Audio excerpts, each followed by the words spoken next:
Hey, well, welcome back, Fellowship family and friends, to another amazing gathering together here at the Fellowship Church. I'm so glad you're here. You know, Proverbs 31, verse 26 says, when she, and we're inserting mom, when she speaks, her words are wise and she gives instructions with kindness.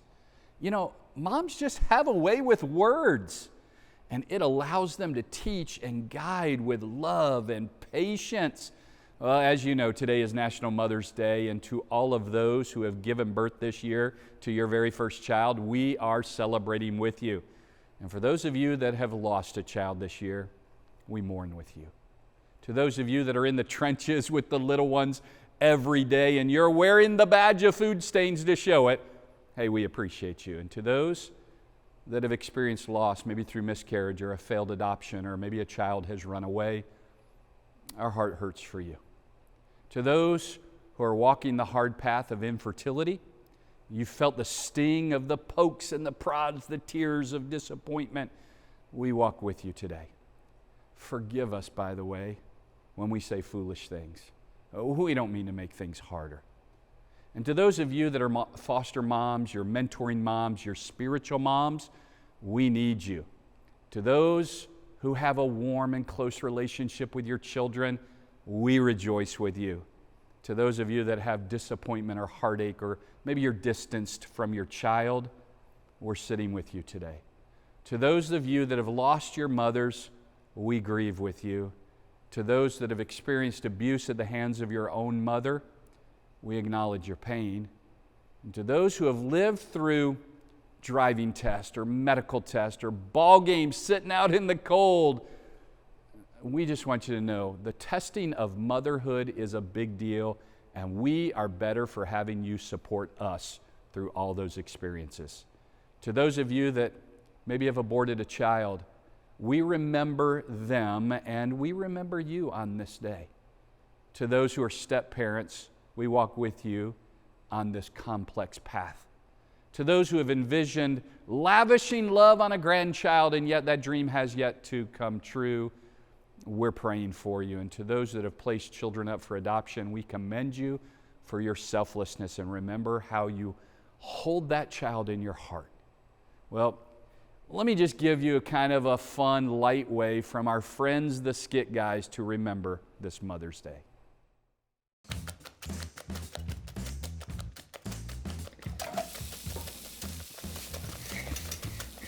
Mom's gonna love this. Yeah. And you know what? She deserves it. She's a great mom. Okay, what are we missing? We got the eggs, the juice, the muffins, got the bacon, cereal, oatmeal. Dad, nobody likes oatmeal. Hey, I know we got chocolates for your mom, but there was something else that she wanted for Mother's Day. What was it? Was it a new Bible? Look how worn out that thing is. Dad, gotta start watching out for these things. I bet it was a spa day. Bet it was a new car. Definitely not a new car. She's basically my personal Uber driver. We could both use the upgrade. No. Was it those fuzzy socks? Dad, you get that for her every holiday. She has like 1,000 of them. Is it one of those candles that she puts in our bedroom? Hold on. Why does she only put that on my side? What was it she wanted for Mother's Day? Oh. Dad, remember what Mom wants for Mother's Day? What's that, buddy? The sleep in! Happy Mother's Day. Happy Mother's Day.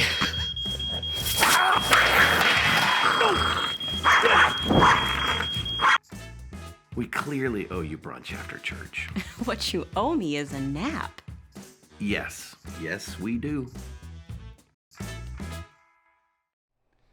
Well, Mother's Day will bring a lot of different emotions today, so we pray for each of you. We're lifting you up to the Lord with appreciation, prayer, and we're asking for grace and blessing in your life. Happy Mother's Day.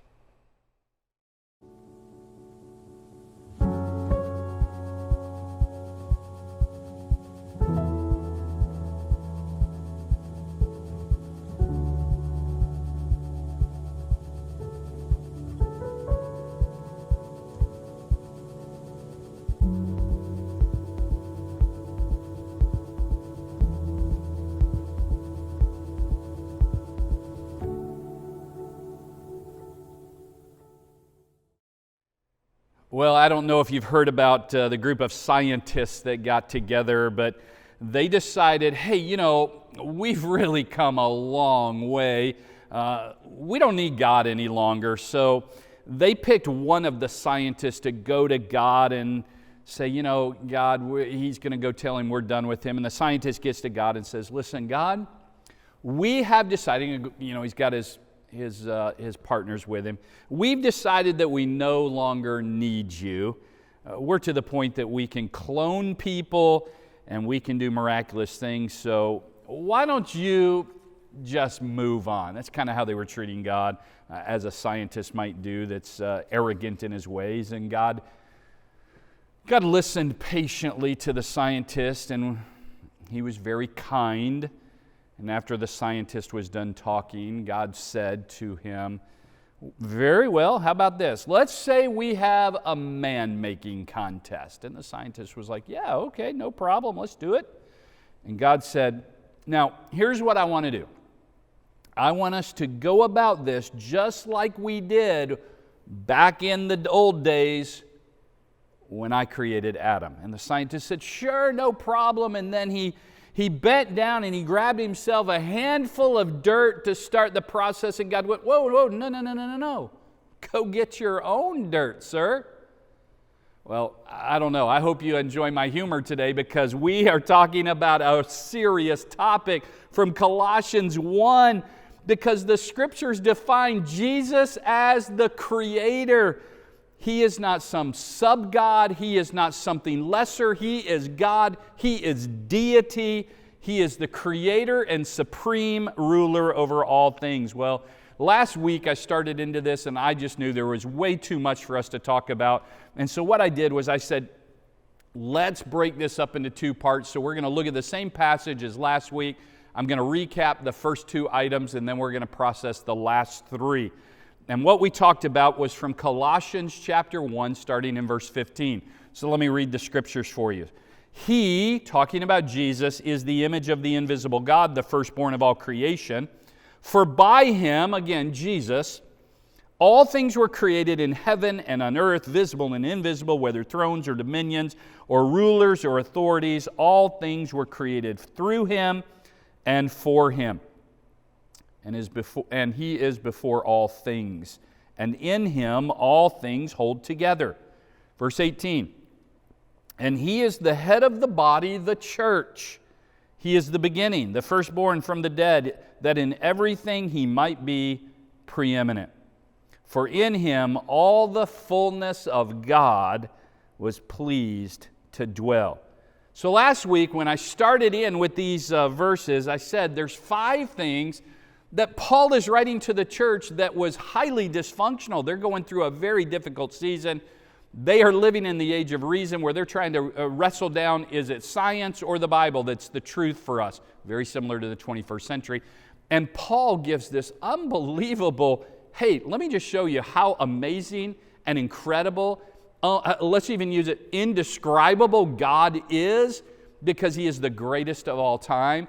And so he goes on to describe the person of Jesus. And he starts by saying in the first verse of 15 of chapter 1 that he reveals the Father. He is the image of the invisible God. Second, he's the creator of the world, is what verse 16 said. Now, here's what I know about when you say he's the creator of the world. I think there are people that just immediately will tune me out or tune somebody out, like a preacher or a conversation they're having with somebody, when the moment you mention creation, because they've been schooled living today, whether you're in the United States or you're in another country. We live today in a secular society with the idea of Darwinian influence, that evolution is just a done deal. In fact, they would say, well, it's science, so it must be true, and that's kind of the end of it for them. Well, I said it last week, I'm going to say it again right at the beginning of this. I am a creationist, and I believe that there are many holes. We're not going to explore all of those today, where there are many holes in the theory of evolution.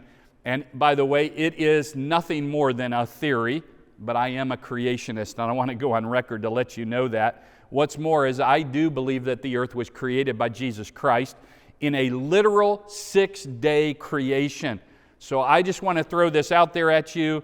If you're wondering what does that mean, I mean a literal 6-day creation. Not 60 million, not a year in between, but 6 literal days.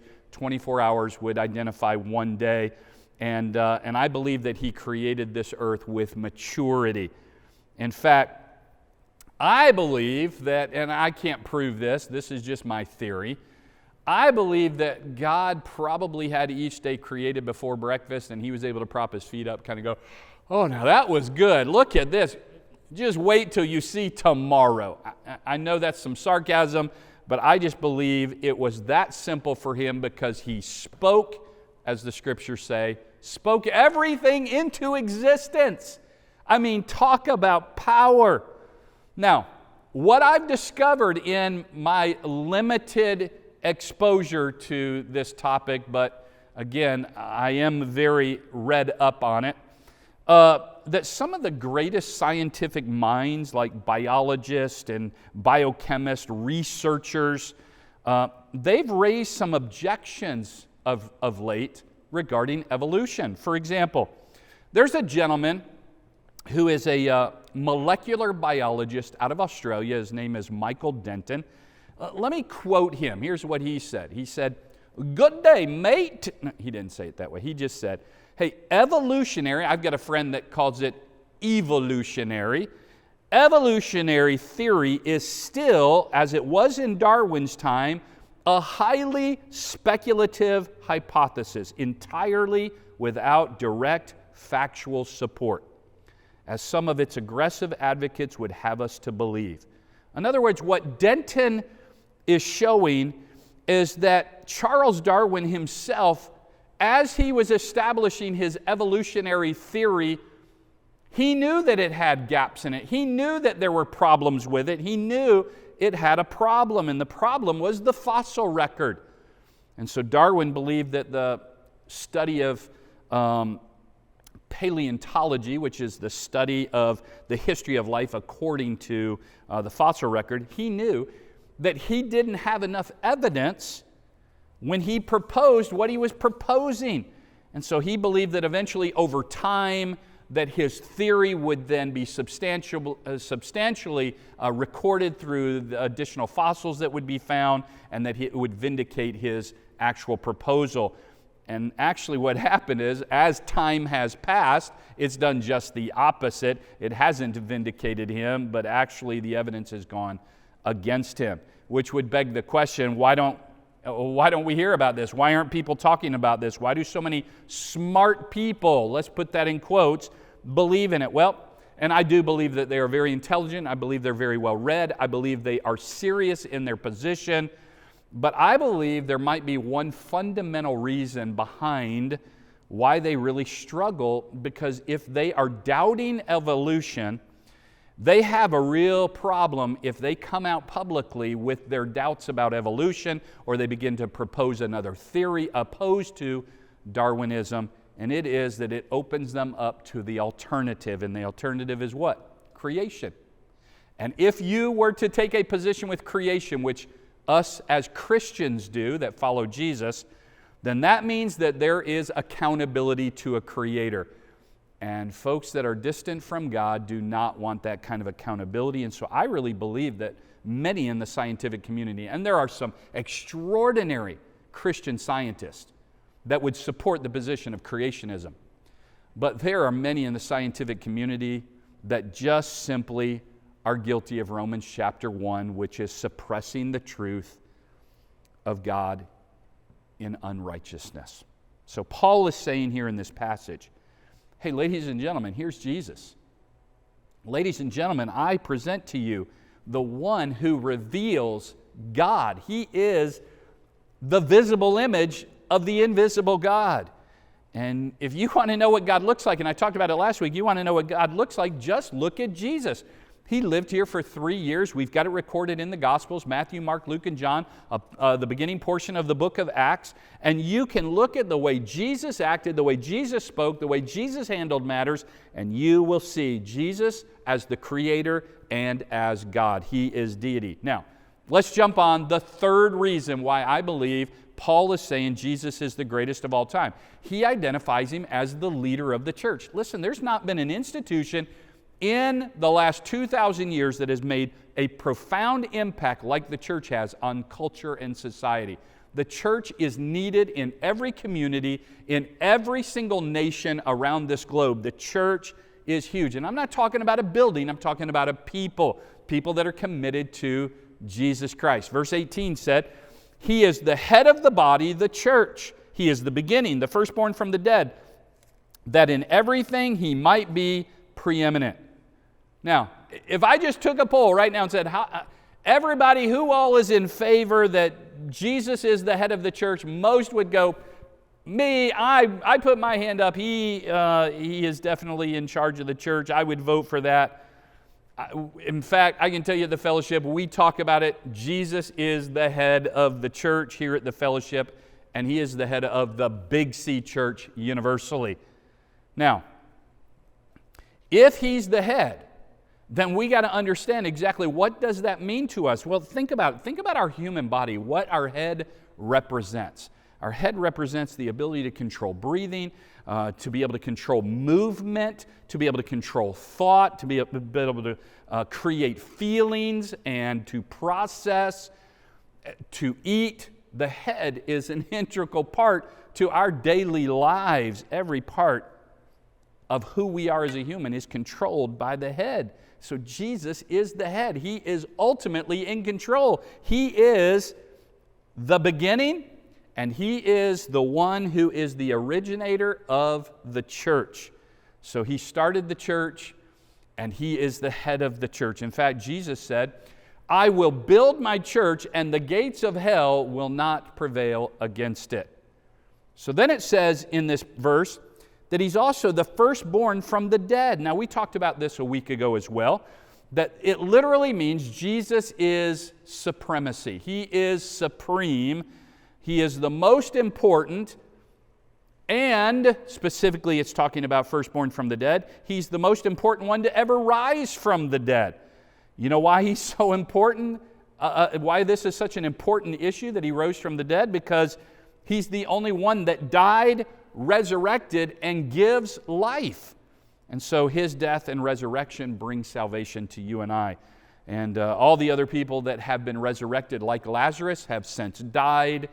And that's not the case with Jesus. He is alive, and He is coming back again. So He is the firstborn over all of creation.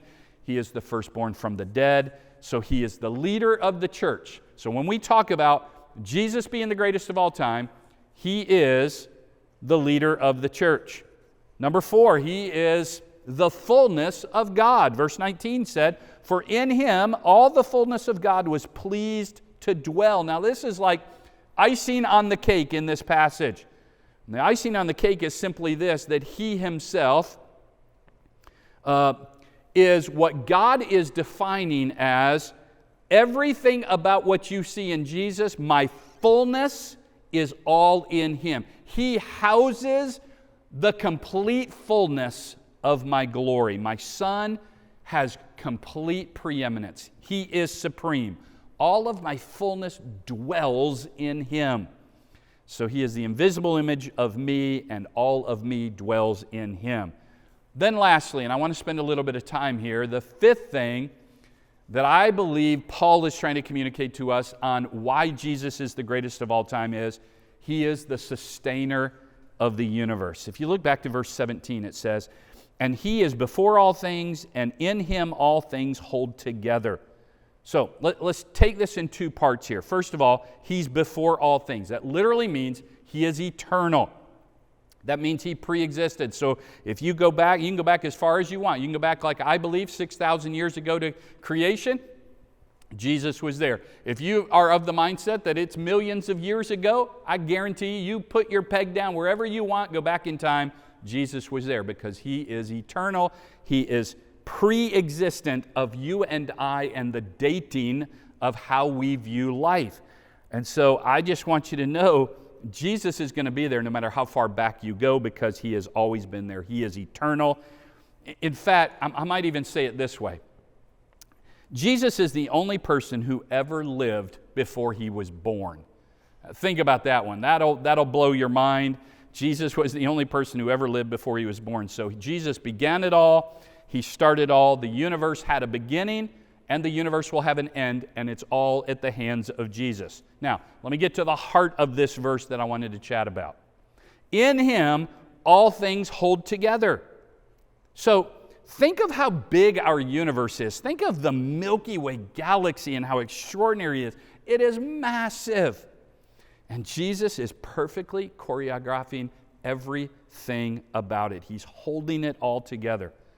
So what happens if he were to let go? What happens if he just went, okay, it's over? Well, when he does, it's over.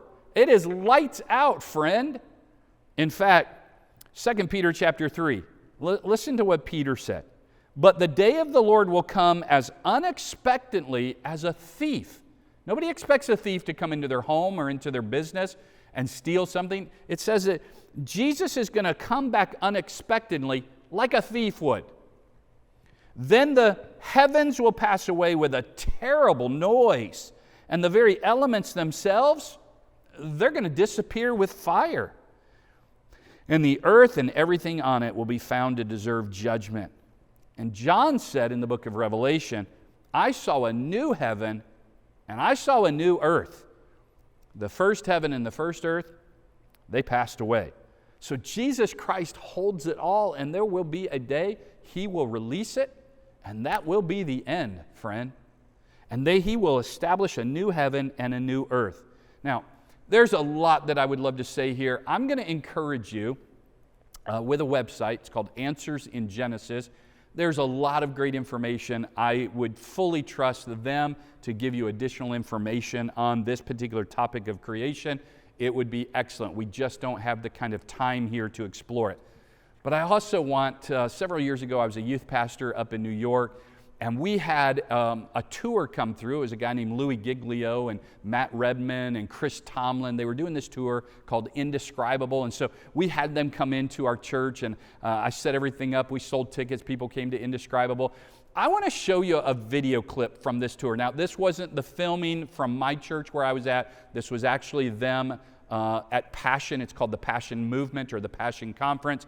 But Louis Giglio is a pastor, a communicator, an author, an incredibly godly man. He's got something to say. I want to show you, it's a little bit of a lengthy clip, so turn your volume up, pay attention, look at the screen carefully, because Louis Giglio is going to describe for us how extraordinary this universe is. Take a look. So here's a little perspective that sort of changed my life. If the earth were the size of a golf ball, okay, the sun would be 15 feet in diameter. Okay, that didn't seem to move anybody either, so let me try it a different way. Let me just try it just a different way. I thought I might need this, so I brought a golf ball, okay? So all through the evening, this is going to represent Earth, all right? So this is where we are. I need everybody in the building to look as closely as you can and find yourself, okay? And when you found yourself, I want you to nod your head so that I know you've located you on the earth, okay? You nodding your head? Okay, you found yourself. If the earth were a golf ball, the sun would be 15 feet in diameter. That's not 15 feet in diameter. Can we blow that up just a hair and maybe give them 15 feet in diameter? So here's a little perspective for you, okay? Is this working for anybody? Here we are on the earth, and that's the sun. It's so big you could put 960,000 Earths inside the sun. So if the earth were a golf ball and the sun were 15 feet in diameter, you could put 960,000 golf balls inside that 15-foot diameter sun. That's enough golf balls, by the way, because I know that seems like a big number, to fill a school bus with golf balls could fit inside the 15-foot diameter sun. It's a massive star, and it's one of hundreds of billions of stars in the Milky Way galaxy, our cul-de-sac in the neighborhood called the cosmos that God has made. It's huge, and we're worshiping a star-breathing God tonight. But I want to tell you about the second star, okay?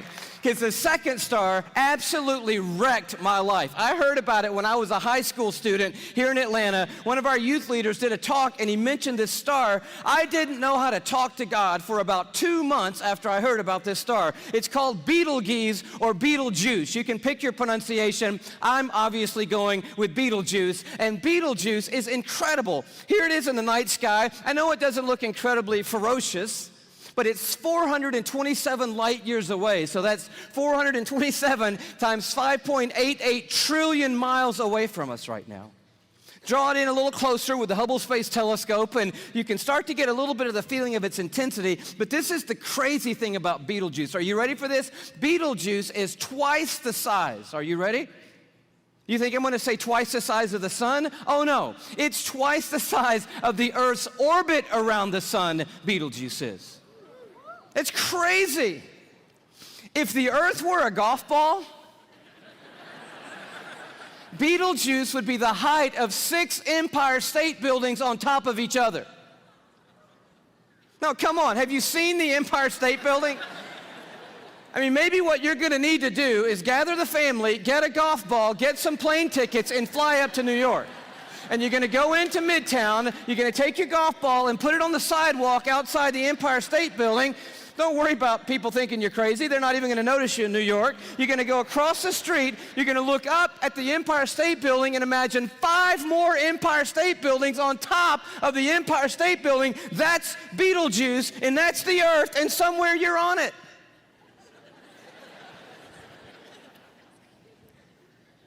You could fit 262 trillion Earths inside Betelgeuse.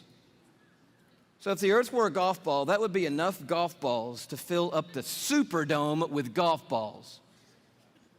3,000 times.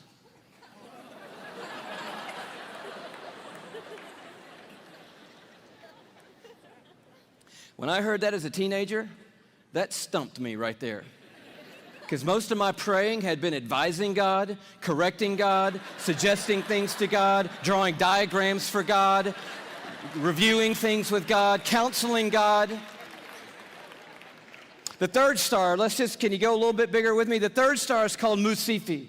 Here it is in the night sky. It's that gold star to the top left. We have the big image of it. It's 3,000 light years away, but I just want you to see it in the span of all these little glittering stars so that you know that at times when you look up at night, it is not just twinkle, twinkle, little star, how I wonder what you are. I'm telling you what you are. What you are is intense and huge and massive and ferocious is what you are. And this one used to be called Herschel's Garnet Star. Check it out.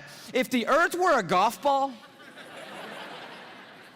Musifi would be the width of 2 Golden Gate bridges end to end.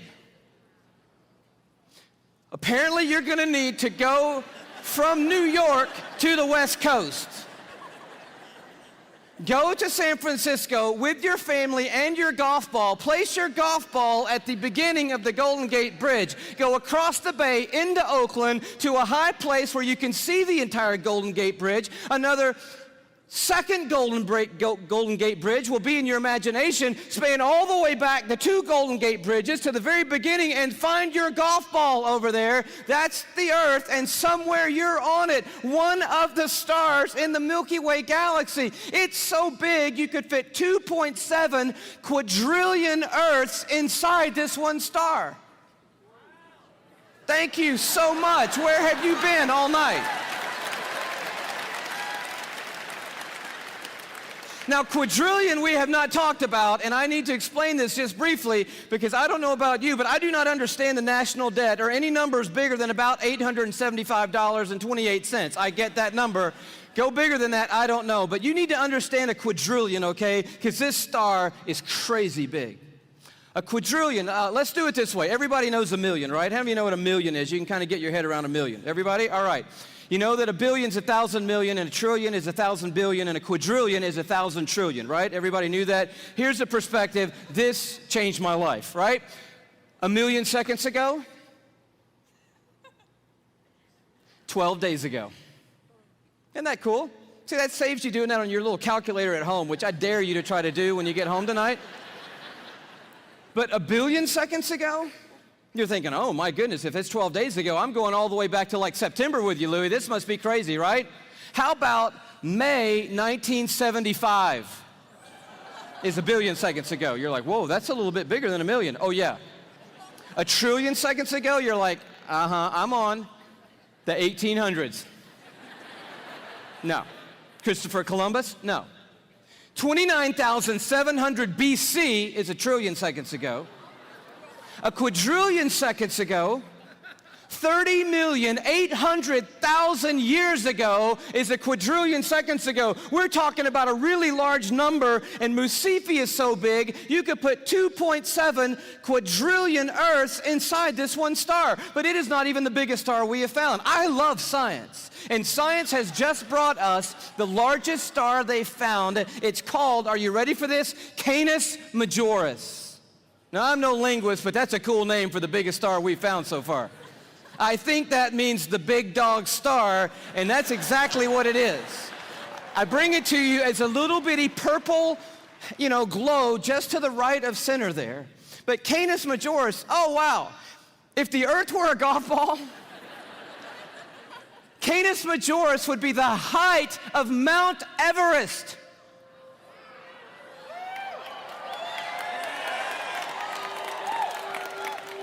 Thank you. You just saved your family plane fare from California to Kathmandu, Nepal. Almost 6 miles above sea level, the highest point on the planet, and I just dare you to get up there and unzip the parka and pull out your golf ball.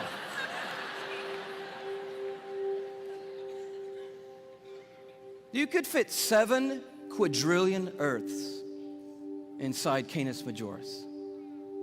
That's enough Earths, if the Earth were a golf ball, to cover the entire state of Texas in golf balls, 22 inches deep. You see the one you're on?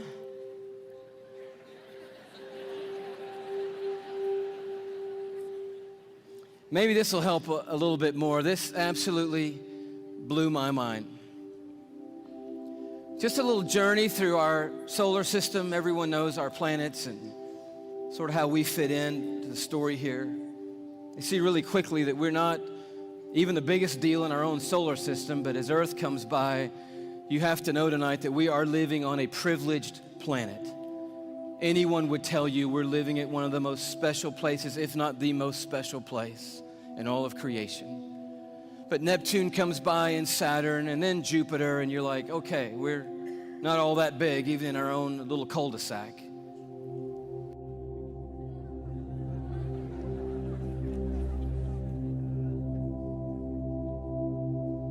I just noticed the blue dot fading away is not the Earth. That's Neptune. The Earth has gotten too small to see anymore.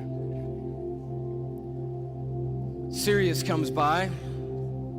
Little plug for satellite radio.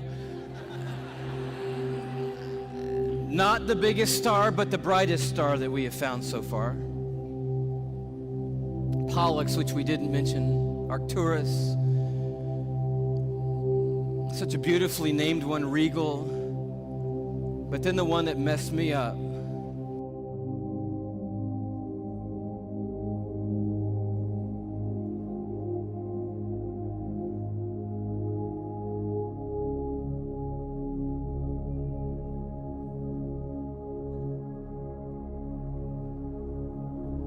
Our third star, Musifi. Musifi's cousin, W. Cephei.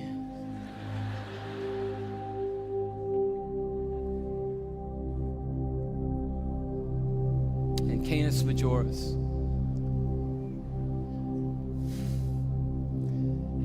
And do you know that you couldn't come up here right now with a Sharpie and make a mark on the screen that would approximate the size of our sun? You couldn't even do it. I mean, when you look at these in their relative size, we just have to put a little arrow over there that says, if you could put the sun on here, which you can't, it would go somewhere about here. And can you hang on that for me? And when you see this, I don't know what happens to you, but I'll tell you what happens to me. A shrinking feeling comes over me, and it's not a bad shrinking feeling, it's a good shrinking feeling. Because sin, it has a way of shrinking God down in our minds and puffing us up in our own estimation.